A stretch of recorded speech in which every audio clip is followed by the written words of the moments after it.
The year is 1771. The place, the wild, untamed backcountry of Carolina. A land where rolling hills melt into endless forests, where cabins stand like small islands amid a sea of green wilderness. The air smells of pine and smoke, the soil is rough and red, and every sound, an axe swing, a hoofbeat, a gunshot, carries for miles. But something is stirring here, something that history nearly forgot.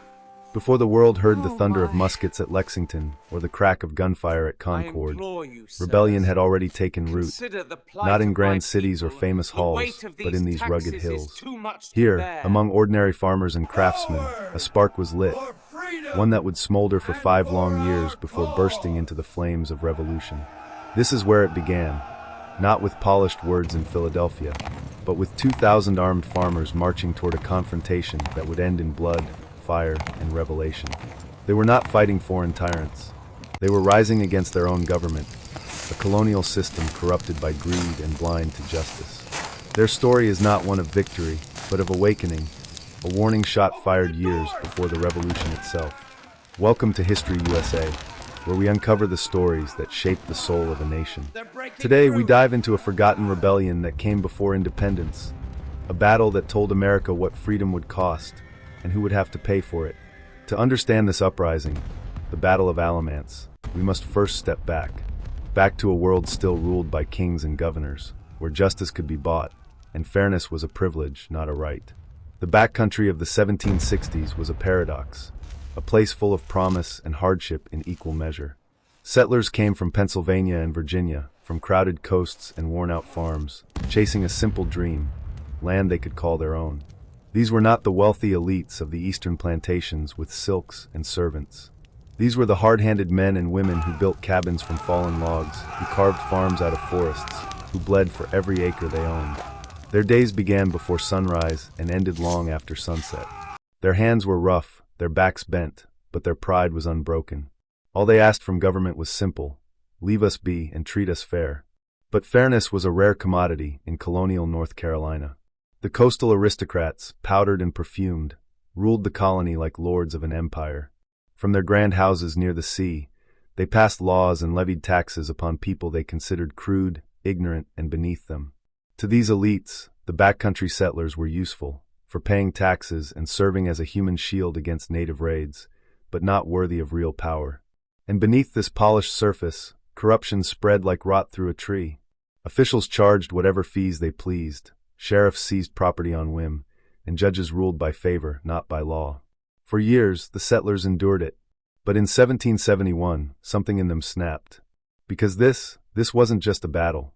It was the first revolution, a rebellion born from the simple, dangerous belief that ordinary people deserved justice. Picture yourself in the Carolina backcountry in the mid-1760s. You've cleared your land by hand, every stump pulled, every stone hauled away. Your cabin stands solid, the smoke from your chimney curling into the morning air. You've worked yourself into exhaustion, but at last, you have something to call your own. Then one day, a rider appears at your gate, a sheriff with a seal on his coat and a paper in his hand. He says you owe back taxes. You protest. You've already paid them. You even show him the receipt. He glances at it once, then smiles thinly. Not valid, he says. The fee's gone up. Before the week is over, your pigs are seized, your crops inventoried, and your land marked for sale. This wasn't bad luck. This was the system, a machine of corruption grinding down the very people who kept it alive. Colonial North Carolina wasn't a democracy. Local officials, sheriffs, clerks, judges, tax collectors, weren't elected by the people they ruled. They were appointed by the governor, each position handed out as a political favor. Competence didn't matter. Loyalty did. A man who knew the right people could grow rich by squeezing those who didn't. And squeeze they did. There were fees for everything: recording deeds, filing wills, getting married, even asking questions at court. The law said some of these charges should be small, a few shillings at most. But officials charged whatever they pleased. 2 shillings became 10. Complain, and you'd pay another fee just for daring to speak up.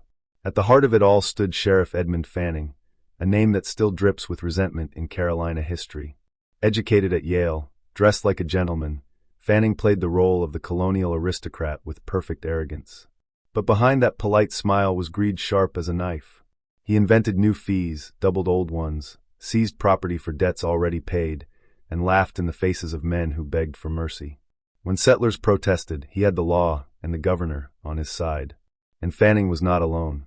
Francis Nash, a court clerk, bled the people with inflated document charges. John Frahuk, a militia colonel, used his authority to extort contributions from men under his command. The rot went deep, so deep that honest men began to see justice itself as another luxury reserved for the wealthy. To the backcountry farmers, it felt like the world was stacked against them. Their taxes built mansions on the coast. Their sweat fattened the pockets of men they'd never meet.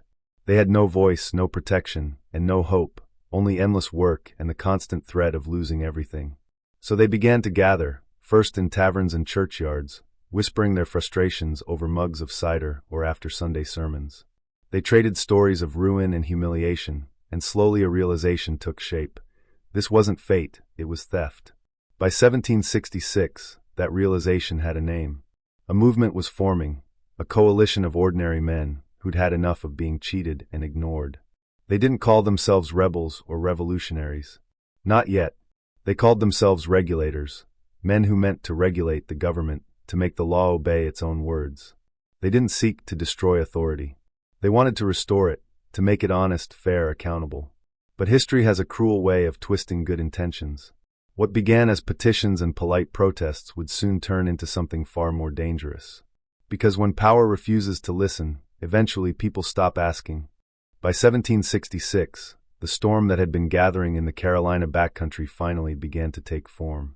What had started as scattered anger and whispered grievances was hardening into something new, a movement. Men who once kept their heads down now stood shoulder to shoulder, calling themselves regulators.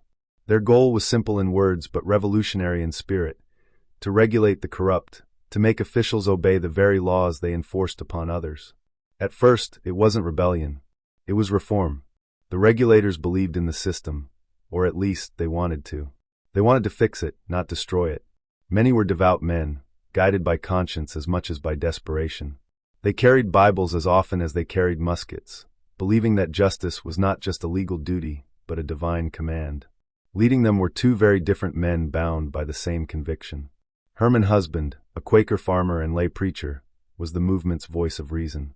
Calm, educated, and deeply spiritual, Husband believed in peace over violence. He wrote pamphlets explaining the regulators' cause, detailing every abuse, every illegal fee, every act of injustice. His words were clear and measured, not a call to arms, but a plea for fairness. He believed that if the truth reached the governor, reform would follow. Husband trusted that men in power would do the right thing, if only they knew the truth. Beside him stood Redknapp Howell, a Baptist preacher with fire in his heart and thunder in his voice. Where Husband reasoned, Howell roared. He saw the corruption of officials not just as crime, but as sin, a moral rot that offended both man and God. His sermons were lightning bolts, calling for righteousness and resistance.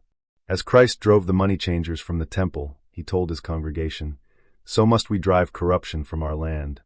Together, these men inspired a generation of small farmers, blacksmiths, and tradesmen. In barns, churches, and open fields, they gathered to draft petitions, not vague outcries, but detailed documents naming names and listing every violation. They didn't hide in shadows. They walked boldly to courthouses and presented their complaints in daylight. Their letters reached Governor William Tryon, the king's appointed ruler of North Carolina, a man more interested in his legacy than his people. Tryon was busy building a palace in New Bern, a grand Georgian mansion with marble floors and imported chandeliers, all paid for by taxes that crushed the very farmers who begged him for mercy. To the regulators, Tryon's palace became the perfect symbol of everything wrong with their world, the rich living in luxury while the poor built their walls. When their petitions went unanswered, the regulators grew bolder. They began to boycott corrupt officials, refusing to pay illegal fees or recognize unjust rulings. It was civil disobedience before the term existed, peaceful, calculated defiance.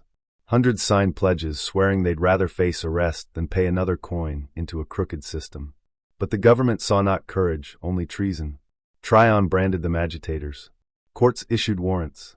Sheriffs seized property. The more they resisted, the harder the system pushed back. And somewhere between peaceful protest and open defiance, the line began to blur. Because once people realize that justice will never come from above, they begin to take it with their own hands. While the backcountry burned with frustration, Governor William Tryon sat in his palace in New Bern, surrounded by polished marble, velvet curtains, and imported wine. He saw himself as the embodiment of royal order, a gentleman of refinement bringing civilization to a colony he viewed as wild and unruly. To the farmers of the West, he was something else entirely, the face of arrogance, the living symbol of corruption. Tryon wasn't blind to the unrest spreading across the Piedmont, but he refused to see it for what it was, not rebellion but desperation. To him, the regulators were not citizens seeking fairness. They were rabble, men too ignorant to understand the laws they lived under. In his mind, the governor was the hand of the crown, and to question him was to challenge the king himself. Pride more than policy would drive his next move. The regulators' petitions and boycotts reached Tryon's desk again and again, thick with signatures written in plain, earnest language. They named names, accused officials of theft, forgery, and extortion. But Tryon didn't even read most of them. He was too busy managing his real project, a mansion grand enough to reflect his power. He called it Tryon's Palace, a name that would become infamous. Built with imported brick and stone, furnished with silks and chandeliers, it was funded by a special building tax, one that fell hardest on the people who could least afford it. For the struggling farmers of Orange and Rowan counties, the palace was a slap in the face. Every brick represented another unpaid debt, another family ruined. It was a monument built from their suffering. Rumors of the governor's indifference spread like wildfire. "Our taxes build his throne," one settler wrote bitterly, "and he builds gallows for our sons." Meanwhile, Tryon's allies, men like Edmund Fanning, continued their plunder with impunity. Protected by the governor's authority, they raised fees, seized property, and mocked the very laws they swore to uphold. Complaints against them were dismissed as disloyal. Tryon's message was clear: the system protects its own. By 1768, the regulators tried once more to use the system to fix itself. Through careful organizing, they managed to elect sympathetic men, including Herman Husband, to the colonial assembly. For the first time, the voice of the backcountry echoed in the halls of power. But it was drowned out almost immediately. The Eastern elite, who controlled the assembly, refused to pass reform bills. Every proposal to standardize fees or investigate corruption was quietly buried. When those representatives returned home empty-handed, their supporters were furious. The message was unmistakable. The law belonged to the rich, and justice was for sale. Desperation hardened into defiance. Across the backcountry, regulators met in open fields and barns, signing new pledges. No more taxes, no more bribes, no more silence. They vowed to resist. Some refused to attend corrupt courts. Others blocked the collection of taxes entirely. It was the first organized civil resistance in colonial America. Tryon responded the only way prideful men in power ever do, with threats and force. Warrants were issued. Militia officers were ordered to make arrests. And the more he tried to stamp out resistance, the more it spread. The storm was no longer on the horizon. It was forming right over his head, and he didn't even see it. By the fall of 1770, words had lost their power. Years of petitions, meetings, and boycotts had brought no change, only deeper humiliation. The regulators were done being ignored. Their anger had matured into resolve, and that resolve was about to explode. The setting was Hillsborough, the county seat of Orange County, a quiet little town that served as the heart of colonial authority in the backcountry. Courthouses, law offices, and the homes of officials stood there, including that of Edmund Fanning, the man who had become the living embodiment of corruption. For years, he had preyed upon farmers through illegal fees and fraudulent claims. To the settlers, Fanning wasn't just an official, he was a leech sucking their lives dry.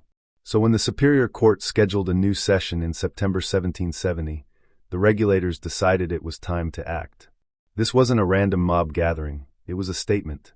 Men came from miles around, from Rowan, Guilford, and Chatham counties, hundreds strong. They brought their rifles and muskets, but their weapons were slung over shoulders, not raised.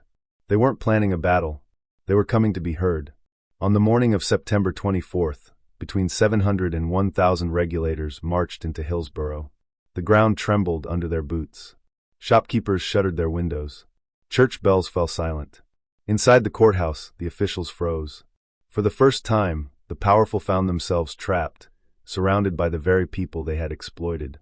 The regulators shouted for Fanning to come out. They demanded explanations, justice, reform. What they got was silence and fear. What happened next is blurred by history, told differently depending on who survived to tell it. Some accounts claim a shot was fired from inside the courthouse. Others say a furious farmer struck the first blow. But what's certain is that a single spark ignited a powder keg years in the making. The crowd surged forward. Doors shattered, glass flew, and within moments, the courthouse was stormed. Fanning was dragged into the street, his fine clothes torn, his face bloodied by fists hardened from years of fieldwork. The regulators beat him savagely, not to kill him, but to humiliate him as he had humiliated others. Then their fury turned to symbols of power. They tore through his grand two-story home, smashing windows and tossing furniture into the streets. Flames consumed his papers, his records of theft disguised as law. The people he had robbed were destroying the evidence of their own subjugation. The riot spread. Other officials' homes were attacked. Law offices were ransacked. For several chaotic hours, Hillsborough belonged to the people. The balance of power, for that moment, had flipped. By sunset, the regulators dispersed. No army chased them, no governor's flag waved above them. They simply left, exhausted, angry, triumphant, and terrified of what would come next. Because they all knew what they had done. This was no longer protest. It was rebellion. They had crossed the invisible line between petition and insurrection. And Governor Tryon, who had ignored their words for years, would not ignore their fists. He would call it treason. He would call it war. And soon, that's exactly what it would become. After Hillsborough, there was no turning back. The regulators had shaken the colonial government to its core, and Governor William Tryon had finally found the excuse he'd been waiting for. In his official proclamation, he didn't call them petitioners or reformers. He called them traitors. To him, Hillsborough wasn't a riot born of injustice. It was an insurrection, a threat to the king's peace, a challenge to royal authority itself. But words weren't enough this time. Tryon wanted a show of force, something that would make every settler in Carolina tremble before the crown. There was just one problem. He had no standing army. North Carolina relied on militia, citizen soldiers who were supposed to defend the colony in emergencies. And many of those men sympathized with the regulators. Some were regulators. Tryon couldn't count on them. So he looked eastward, toward the loyal coastal counties, where the corruption hadn't bitten as deep and loyalty to the governor still held. Throughout the winter of 1770, letters spread across the colony calling for men to assemble in the name of law and order. Tryon promised payment, provisions, and glory. Some joined out of duty, others for coin, and a few because they wanted to prove themselves in battle. By the time spring came, Tryon had built an army of about 1,000 men, a patchwork force of planners, merchants, and craftsmen turned soldiers. They drilled, marched, and learned to fire in volleys. They were issued muskets, powder, and 2 small cannons, bronze field guns capable of firing 4-pound iron balls. To the backcountry farmers, such weapons were almost mythical. They'd hunted deer and bear, but they'd never faced artillery.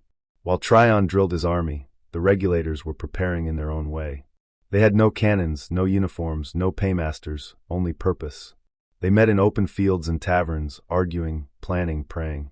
Some leaders, like Herman Husband, still hoped for peace. He begged them to send one more petition, to apologize for Hillsborough, to avoid bloodshed. But others had lost faith in mercy.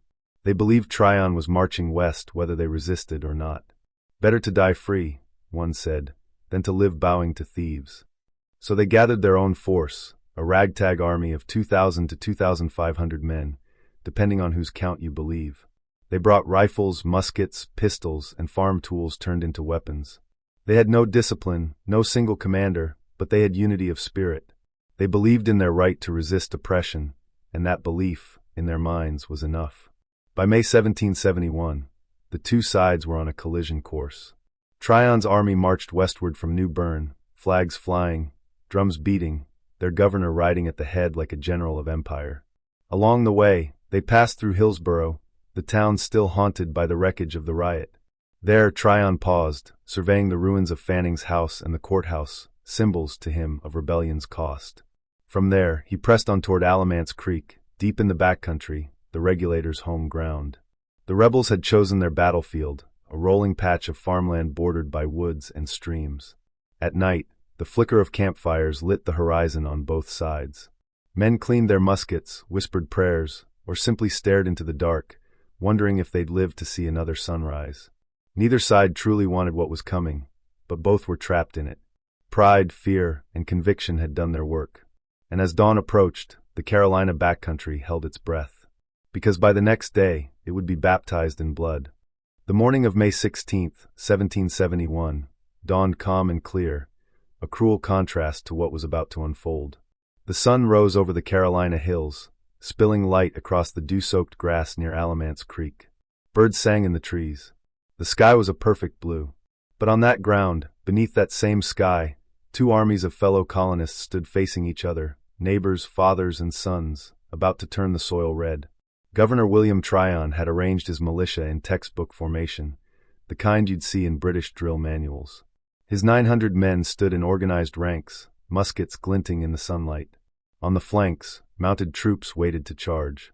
And at the front, the governor's pride, two small cannons, aimed squarely at the ragged line of regulators across the field. Tryon watched from horseback, confident that the sight of trained soldiers and artillery would be enough to scatter the rebels. Across the open ground, the regulators looked nothing like an army. They had no uniforms, no flags, no clear chain of command. They were farmers, hunters, and laborers wearing homespun clothes, gripping rifles and old muskets. Some carried pitchforks and axes. They formed uneven clusters behind trees, rocks, and fence lines. What they lacked in order, they made up for in fury. Between them stretched roughly 400 yards of open land, close enough to see faces, close enough to hear voices. Many recognized each other. These weren't foreign enemies. These were men who'd once traded goods, shared drinks, even prayed together. Now they stood divided by power and principle. Tryon, perhaps out of pride or mercy, sent a messenger forward under a white flag. The message was simple. Disperse, lay down your arms, swear allegiance to the king, and no harm will come to you. The reply came in shouts from the rebel line, defiant, unbroken. We are free men. We fight for our rights. For nearly an hour, the two sides waited, the air thick with tension.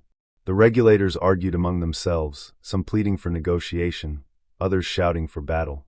Tryon watched through a spyglass, mistaking their confusion for cowardice. He believed one well-timed volley would end it. At noon, he gave the order that would change Carolina forever. Fire! The cannons roared first, their thunder rolling across the valley. Iron balls ripped through trees and flesh alike. The militia fired next, a synchronized volley of 900 muskets, unleashing smoke and death in equal measure. The regulators staggered, but didn't run. They fired back, ragged, uncoordinated, but deadly accurate. Many were hunters, men who could hit a squirrel at 100 yards. They aimed for officers, for the cannon crews, for the proud man on the horse in the governor's sash. For 2 brutal hours, the field became chaos, smoke, screams, blood, and thunder. The disciplined volleys of Tryon's men clashed with the scattered, but ferocious gunfire of the backcountry. Cannon fire tore through fences. Trees splintered into flying shrapnel. Horses screamed. Men fell and disappeared into the grass. The regulators fought bravely, but bravery alone could not defeat order, artillery, and drilled soldiers. Their lines began to crumble. Some groups tried to charge. Others fell back, shouting for help that never came. Confusion spread, no one in command, no one to rally them. Finally, the dam broke. The regulators began to flee, first by dozens, then by hundreds. Tryon's cavalry charged, cutting down the wounded and the retreating. When the smoke cleared, the rebellion was over. The field at Alamance was littered with the dead and dying, friends and neighbors who had turned their muskets on each other. Governor Tryon had won his victory, but it was a victory built on the bodies of his own people, and it would haunt the colonies for generations. When the guns finally fell silent at Alamance Creek, the air hung heavy with the smell of gunpowder, blood, and smoke. The birds had stopped singing. The water of the creek ran quietly past, as if trying to wash away what had just happened. For 2 hours, neighbors had slaughtered neighbors. Now only the dead and the broken remained. The regulators' rebellion had been crushed. Tryon's militia stood bloodied but victorious, the king's banner still waving in the humid Carolina air. Around them lay dozens of fallen farmers, men who had come to fight for justice and found only death. Their weapons were scattered across the field. Their bodies, twisted and lifeless, lay among the grass they'd once plowed. Governor William Tryon rode slowly through the aftermath, surveying what his cannons had accomplished. To him, this was order restored, rebellion punished. To his men, it was a horror they'd never forget. The silence was broken only by the moans of the wounded, begging for water or mercy. Tryon ordered his soldiers to tend to their own first. The regulators, even those still alive, came second. The dead were buried in shallow, hurried graves, many without markers, their names lost to history. Families miles away would wait for fathers and sons who would never return. The battlefield was quiet again by nightfall, but the land itself seemed scarred, as though it, too, understood the weight of what had been done. Among the survivors, 15 regulators were captured, 2 wounded or exhausted to escape. Tryon called for immediate justice. But what he meant was vengeance. Within days, he held public trials, though everyone knew the verdicts before the hearings began. The judges were loyal to the crown. The juries were handpicked. The sentences were inevitable. 12 men were convicted of treason. 6 were sentenced to death by hanging. Tryon, ever the showman of authority, decided that the first execution would take place not in a town, but right there, on the very ground where the battle had been fought. On May 17, 1771, the morning after Alamance, a makeshift gallows was built from 2 trees. The condemned man was Benjamin Merrill, a respected local farmer and regulator leader. He had fought bravely, and now he would die as an example. Bound in ropes, he faced the gallows without flinching. In front of the assembled militia, Tryon gave the signal. The rope tightened. Merrill's body swung. The message was clear: this is the price of rebellion. The other 5 were executed later, some in Hillsborough, others in neighboring towns. The hangings were public spectacles, attended by crowds of loyalists and frightened settlers. The condemned were given a chance to speak. Some prayed. Others declared their innocence. One shouted before the trapdoor fell, "If I am a traitor, then so were your fathers who fought for liberty in England." His words hung in the air long after he was gone. Fear spread across the backcountry. Hundreds fled, entire families packing wagons and heading north or west, leaving behind their farms and the graves of those who had died for nothing. Those who stayed were forced to sign loyalty oaths, swearing allegiance to the king and renouncing the regulator cause. By summer's end, the rebellion was erased, or so the government believed. But ideas cannot be hanged, and memories cannot be buried. The gallows at Alamance silenced the men, but their cause was only beginning to speak. On the surface, Alamance ended as a defeat, a rebellion crushed, its leaders executed, and its dream buried beneath the red Carolina soil. But history has a strange way of transforming losses into lessons, and silence into echoes that never die. What began as the end of the regulator movement would, in time, be remembered as the beginning of the American Revolution. In the months after the battle, fear ruled the backcountry. Governor Tryon's militia patrolled the region, enforcing loyalty oaths and seizing property from known regulators. The message was clear: resistance would not be tolerated. And yet, even as men bent their knees to swear allegiance, their hearts whispered rebellion. They had seen the truth, that justice could not exist under tyranny, whether it wore a king's crown or a governor's sash. Among those who escaped the gallows was Herman Husband, the quiet Quaker who had once begged for peace. Fleeing the colony, he made his way north through Virginia, eventually settling in Pennsylvania. But he didn't disappear. He wrote letters, essays, and pamphlets recounting what had happened at Alamance, turning the regulators' struggle into a parable of freedom denied. His words reached printers and patriots across the colonies. Men like Benjamin Franklin and John Adams read them and saw something familiar: ordinary people rising against corruption, demanding accountability. In taverns and meeting halls from Boston to Charleston, whispers of the regulators' rebellion spread. The names of Alamance and Tryon became cautionary symbols of what happened when government ignored its people. To many colonists, the regulators were not villains or fools. They were pioneers of protest, men who had simply stood up too soon. When new taxes like the Tea Act and coercive acts hit the colonies just a few years later, Americans remembered what had happened in the Carolina Hills. They remembered that men had already died once for the same principles: representation, justice, and fairness. The echoes of Alamance rippled forward through time, carried by those who had seen it firsthand and those who read of its tragedy.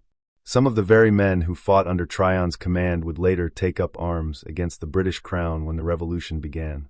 Many of his soldiers, having witnessed the brutality of suppressing their own countrymen, came to see how deeply the same tyranny flowed from London itself. And in the backcountry, the sons of the defeated regulators would join new militias, wearing the same homespun clothes, now fighting under a different flag, the flag of independence. As the years passed, Alamance became something more than a battle. It became a warning, a symbol of what happens when leaders stop listening and when the governed refuse to kneel. Historians would later call it the spark before the flame, a small, bloody rehearsal for the great revolution that followed.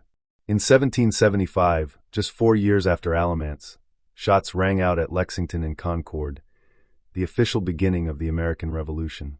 But for those who knew the Carolina Hills, the sound wasn't new. They had heard that thunder before, at Alamance Creek, when Americans first learned what it meant to fight for freedom. Their cause had failed in body, but triumphed in spirit. Their blood had soaked the same ground where liberty would later rise. And though history tried to forget them, the whisper remains, carried on every wind that passes through the Carolina pines. Before there was independence, there was Alamance. For years after the smoke cleared at Alamance, another kind of thunder echoed across the colonies. Not the roar of cannon, but the sound of a people awakening. The lessons learned in the Carolina Hills had not been buried with the fallen. They had taken root.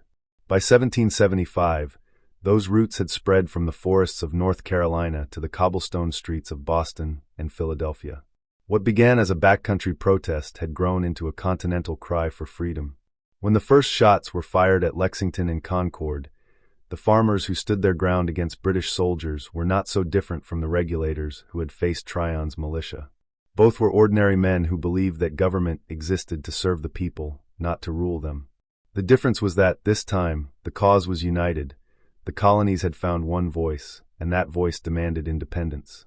In that sense, the Battle of Alamance wasn't a forgotten skirmish. It was a prelude, the rough draft of revolution.